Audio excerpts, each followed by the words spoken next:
Alors, j'ai un petit bijou là à vous faire partager, écrit par un jésuite en 1585. Alors, respect, moi je dis, un jésuite portugais, Luís Flois, un traité sur les contradictions et différences de mœurs euh, entre la civilisation européenne et japonaise. Un des premiers européens portugais à aller au Japon.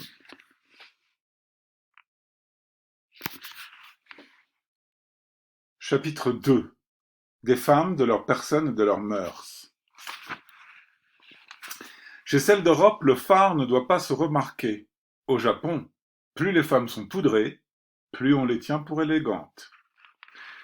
Celles d'Europe ont des manches jusqu'au poignet, les japonaises jusqu'à mi-bras, et il n'y a chez elles nulle déshonnêteté à se découvrir bras et poitrine. Nous tenons pour folle ou éhontée une femme qui marcherait pieds nus. Les japonaises, de haute ou basse condition, vont ainsi la plupart du temps.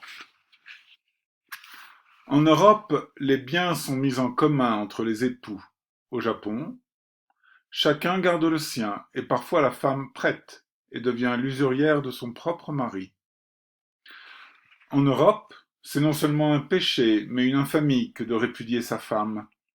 Au Japon, chacun peut répudier sa femme quand il le veut, et la femme n'en perd pour autant ni l'honneur, ni le mariage. Chez nous, selon leur naturel corrompu, ce sont les hommes qui répudient leurs épouses. Au Japon, ce sont souvent les femmes qui répudient les hommes. Les femmes en Europe ne quittent pas la maison sans la licence de leur mari.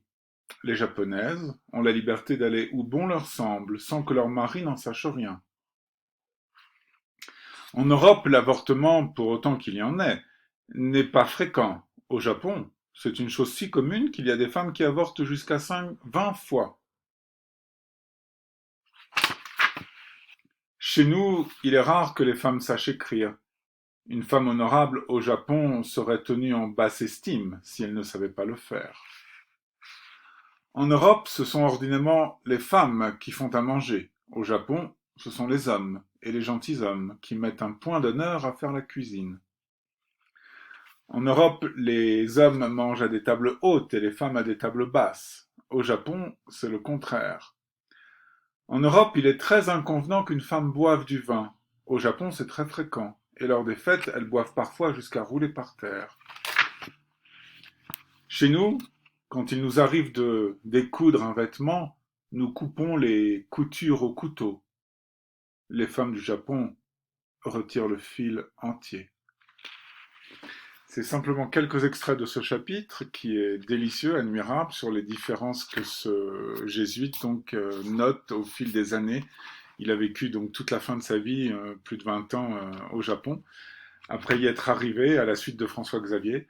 Et il est le premier qui va s'intéresser à la langue japonaise, l'apprendre, en faire un dictionnaire, écrire sur le Japon et faire ce petit livre admirable, préfacé par Claude Lévi-Strauss d'ailleurs.